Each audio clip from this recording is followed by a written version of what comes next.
नमस्कार बच्चों। ये दो आपके सामने स्क्यू लाइंस हैं, प्लेन P और प्लेन Q हैं, और लाइन L1 और line L2 these are the skew lines. Skew lines इसलिए हैं कि जब दो लाइनें एक कॉमन प्लेन में ड्रॉ की जाती हैं, जब दो लाइनें एक कॉमन प्लेन में ड्रॉ की जा सकती हैं तो उन दोनों लाइनों को कोप्लेनर लाइंस कहा जाता है। तो जो कॉमन प्लेन में ड्रॉ होंगी तो या तो वो पैरेलल होंगी या नॉन पैरेलल होंगी।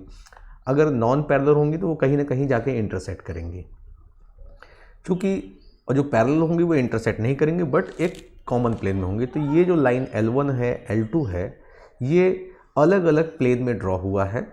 इनको कभी भी एक कॉमन प्लेन में आप टेक नहीं कर सकते, ड्रॉ नहीं कर सकते।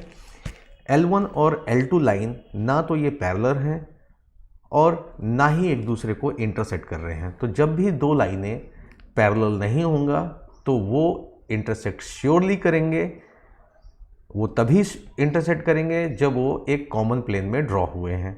अगर वो एक कॉमन प्लेन में ड्रॉ नहीं हुए हैं तो पैरेलल ना होने पर भी वो कोई ज़रूरी नहीं है कि इंटरसेक्ट करें। तो जो लाइंस नॉन कोप्लेनर हैं, skew lines means non coplanar lines. ये लाइंस नॉन कोप्लेनर, एक प्लेन में नहीं है, अलग अलग प्लेन में है। Non coplanar lines are skew lines. Non parallel, और दूसरा हम वर्ड बोल सकते हैं इसकी जगह पे कि such pair of lines which are non parallel and non intersecting. Non parallel and non intersecting.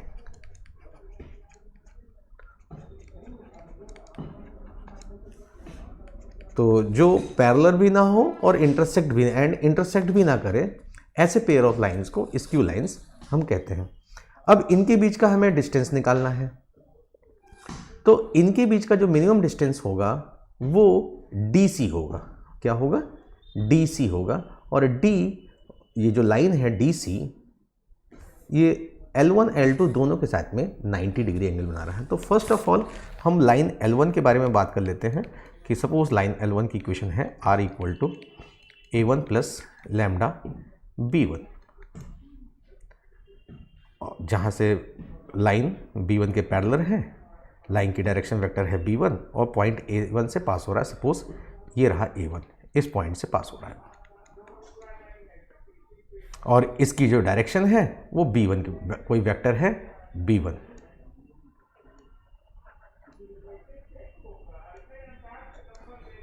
ठीक है। और सेकंड लाइन L2 के बारे में बात कर लें तो R = A2 + μB2। Lambda mu किसी भी कांस्टेंट में जो वेक्टर लिखा हुआ है वो इसलिए लिखा जाता है, कांस्टेंट इनटू सम वेक्टर इसलिए लिखा जाता है कि जो लाइन है उसकी लेंथ जो है इस वेक्टर के करस्पॉन्डिंग जो है, डायरेक्शन तो सेम है बट इस वेक्टर के कंपेयर में या तो बहुत ज़्यादा है या बहुत कम है, मतलब डिफरेंट लेंथ है। इसलिए दोनों वेक्टर के साथ में जो हम लैम्डा लगा देते हैं, इसके साथ में या म्यू लगा देते हैं, कोई कांस्टेंट लगा देते हैं। ये पॉइंट A2 से पास हो रहा है, जिसका एक पॉइंट से पास हो रहा है जिसका कि पोजीशन वेक्टर A2, सपोज वो ये रहा A2।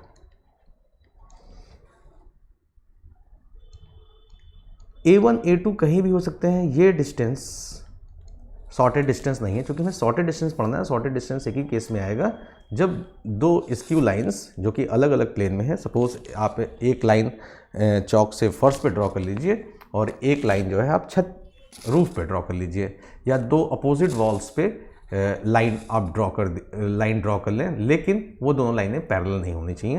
ये ध्यान रखना है आपको, ठीक है। क्योंकि अगर दोनों अपोजिट वॉल पे एक एक लाइन आपने ड्रॉ किया है और दोनों पैरेलल तो एक कॉमन प्लेन पे लाई कर सकते हैं। तो ध्यान रखना है नॉन कोप्लेनर लाइंस होनी चाहिए, नॉन कोप्लेनर लाइंस होनी चाहिए, उन्हीं को हम स्क्यू लाइंस बोलते हैं। तो ये जो DC है, तो DC की डायरेक्शन B1, लाइन L1 की डायरेक्शन B1 है, लाइन L2 की डायरेक्शन B2 है, और जो DC है वो L1 और L2 दोनों में परपेंडिकुलर है।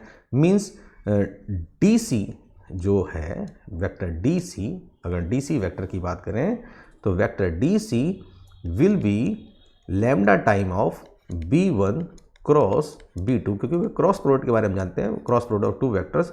तो B1 क्रॉस B2 की डायरेक्शन जो है वो B1 पे भी परपेंडिकुलर होगा और वेक्टर B2 पे भी परपेंडिकुलर।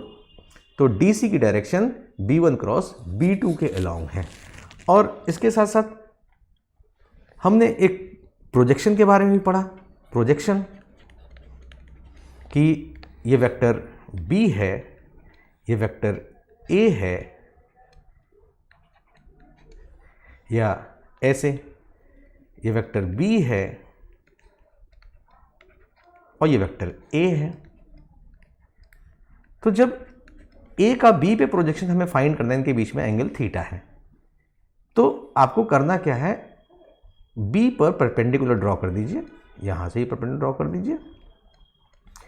ये जो पार्ट है वेक्टर B का, this will be called shadow of the vector A। अगर ऊपर से सनलाइट आ रही हो तो this will be called shadow of vector A। तो ये जो shadow of vector A on the vector B है, this is called projection, projection of A on B। ऐसी यहां पे this is called projection of A on B। लेकिन अगर horizontal vector component physics के लैंग्वेज में बात करें जो है, तो वेक्टर A का वेक्टर B की डायरेक्शन में जो हॉरिजॉन्टल कंपोनेंट होगा, that will be mod A cos theta, mod A cos theta. और वर्टिकल कंपोनेंट जो होगा that will be mod A sin theta. लेकिन हमें इस हॉरिजॉन्टल कंपोनेंट की ज़रूरत है मॉड A cos थीटा, और A डॉट B का प्रोडक्ट आप जानते ही हैं, A डॉट B के प्रोडक्ट में mod A mod B cos theta आता है, cos थीटा आता है। तो mod A cos theta equal to A dot B upon mod B, means projection of A on B equal to आपका आता है A dot B upon magnitude of vector B। तो similarly ये जो part है DC, this is projection of AB।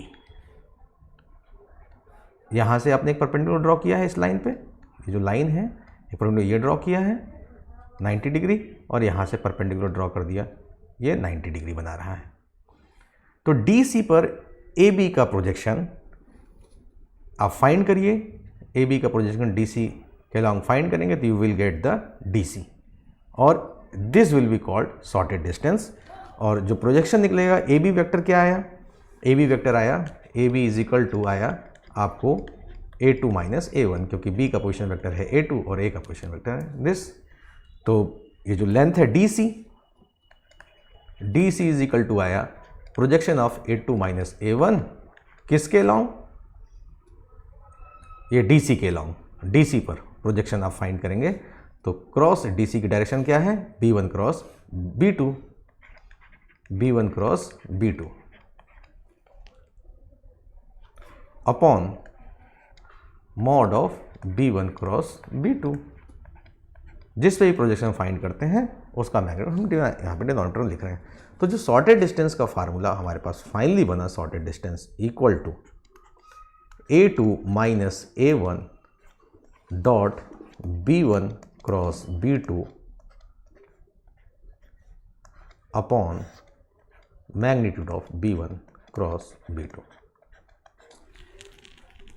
ठीक है, तो ये सॉर्टेड डिस्टेंस, कभी कभी किस बुक्स में यहाँ पे मॉड का साइन लगा देते हैं, ये अगर कभी आंसर माइनस में आ सकता है क्योंकि ये तो स्केलर प्रोडक्ट है, डॉट प्रोडक्ट लग रहा है, प्लस भी आ सकता है, माइनस भी आता है, प्लस माइनस आने पे उसे इग्नोर कर दीजिएगा जो है। ठीक है, तो यहाँ पे लिखा है कि find the shortest distance between these two lines. तो फर्स्ट ऑफ ऑल हम चेक करें कहीं ये पैरेलल तो नहीं है, इसके DRs हैं 1 माइनस 1 1, इसके हैं 2 1 2, तो ये पैरेलल तो नहीं है। तो that's why this become A1 and this become A2। इस लाइन का डायरेक्शन है I minus J plus K vector के along, this become B1 and mu के बाद दिस बिकम B2। फार्मूले में आप वैल्यू पुट करिए, B1 क्रॉस B2 की वैल्यू निकालने के लिए, B1 क्रॉस B2 की वेक्टर क्रॉस प्रोडक्ट निकालने के लिए डिटरमिनेंट का हेल्प लिया जाता है, आपको मालूम है। यहाँ पे I, J और K लिखेंगे आप। B1 के स्केलर कंपोनेंट यहाँ लिख देंगे, B1 के स्केलर कंपोनेंट है 1 माइनस 1 1 1 माइनस 1 1, और B2 के स्केलर कंपोनेंट है 2 1 2, यहाँ पे 2 1 2 लिख दीजिए और B1 क्रॉस B2 और फाइंड कर दीजिए। देन उसके बाद a2 माइनस a1 फाइंड कर लीजिए, a2 minus a1 that will be this 2i minus i that will be i, फिर minus j minus 2j minus 3j and minus k minus 2k। इस तरीके से आप a2 माइनस a1 फाइंड कर लिए, b1 cross b2 यहाँ से calculate कर लीजिए डिटरमिनेंट सॉल्व करके, और फिर डॉट प्रोडक्ट ले लीजिए। जैसे ही डिटरमिनेंट आप सॉल्व करेंगे तो आप उसका मैग्नीट्यूड भी निकाल लीजिएगा। Find the shortest distance between these two lines 7 minus 6 1 a1 b1 c1, और ये दूसरा लाइन का डी आर है। हाँ, रेशियोज इक्वल नहीं है, दैट्स वाई ये पैरेलल नहीं है, तो इसलिए सॉर्टेड डिस्टेंस फार्मूले के लिए आप यही चीज़ आप यूज़ करेंगे, इसी फार्मूले का आप यूज़ करेंगे। इस फार्मूले का यूज़ करने के लिए कार्टेशियन फार्मूला भी है कि जैसा कि b1 क्रॉस b2 के लिए जो है आप आई जे के फर्स्ट रो में लिखते हैं, तो अगर a2 माइनस a1 है तो फर्स्ट रो में आप a2 माइनस a1 के स्केलर कंपोनेंट लिख दीजिए।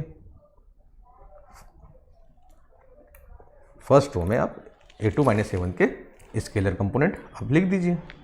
तो मुझे तो ये फार्मूला ज़्यादा शॉर्टेस्ट पड़ता है, याद रखने में आसान रहता है। a2 minus a1 dot b1 cross b2 upon b1 cross b2 का मैग्नीट्यूड। तो फर्स्ट लाइन किस पॉइंट से पास हो रही है? एक्स वाई जेड है, हाँ स्टैंडर्ड फॉर्म में है। इक्वल टू जीरो रख दो, equal to zero, equal to zero रख दो, minus one minus one minus one, तो a1 आ गया आपके पास minus I minus J and minus K. Second line में एक्स वाई जेड है, ओके स्टैंडर्ड फॉर्म में है। इनको इनको इनको इक्वल टू जीरो रख दो, 3 5 7, तो सेकेंड पॉइंट हो गया। किस पॉइंट से सेकेंड लाइन पास हो रहा है?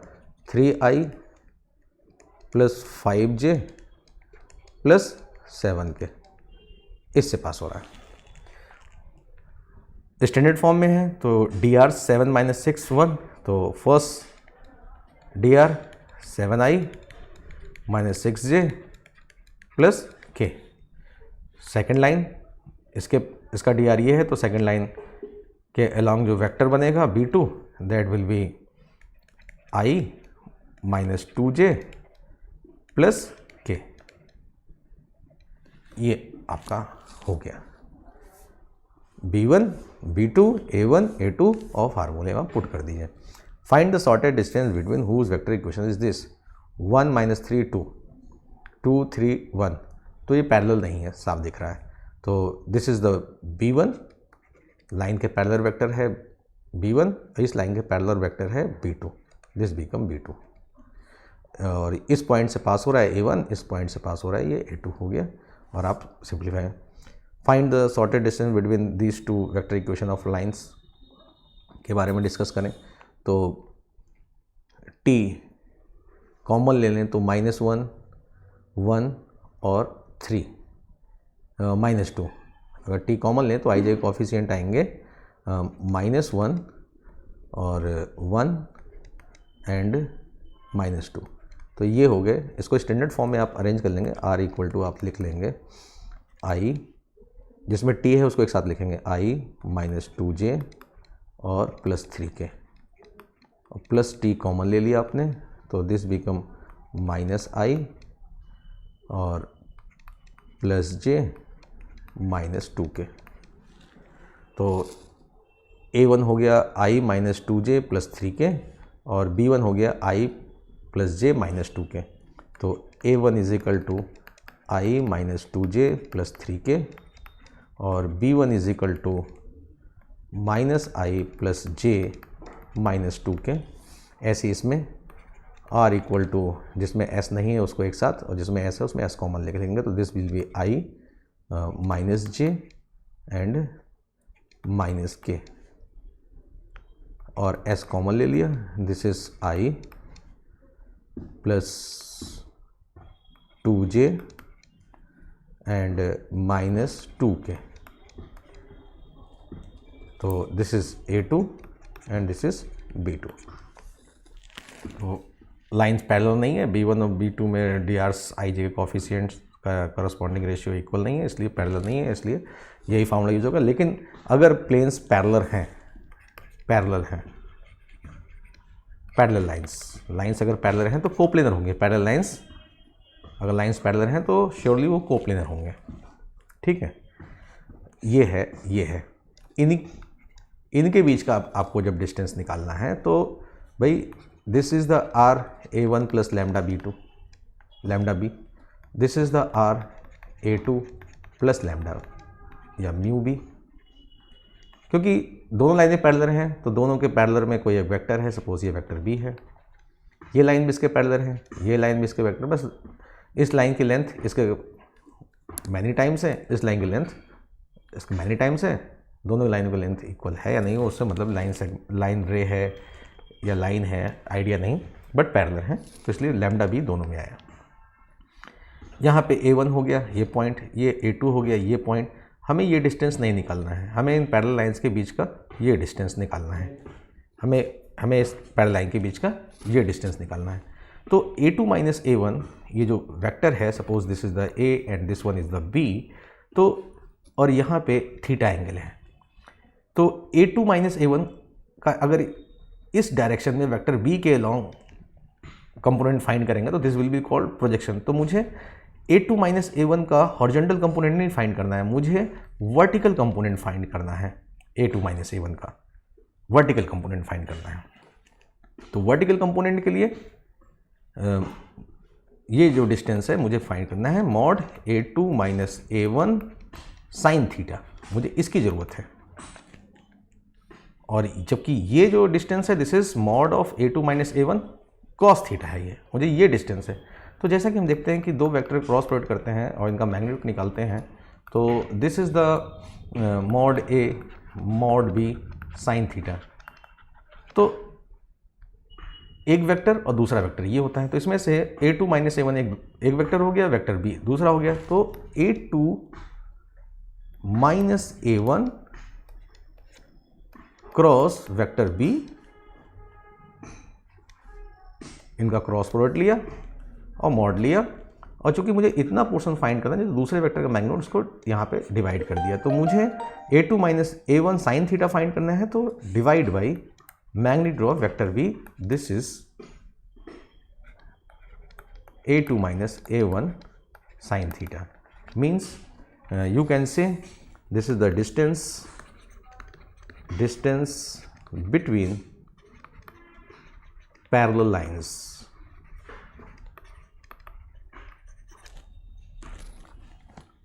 और इसी कॉन्सेप्ट का यूज़ करके आप पैरेलल लाइंस के बीच में इस फार्मूले का यूज़ करके आप पैरेलल लाइंस के बीच का डिस्टेंस फाइंड करेंगे। स्क्यू लाइंस होगा उसके लिए फार्मूला कुछ और है, और पैरेलल लाइंस है तो उसके लिए फार्मूला कुछ और है।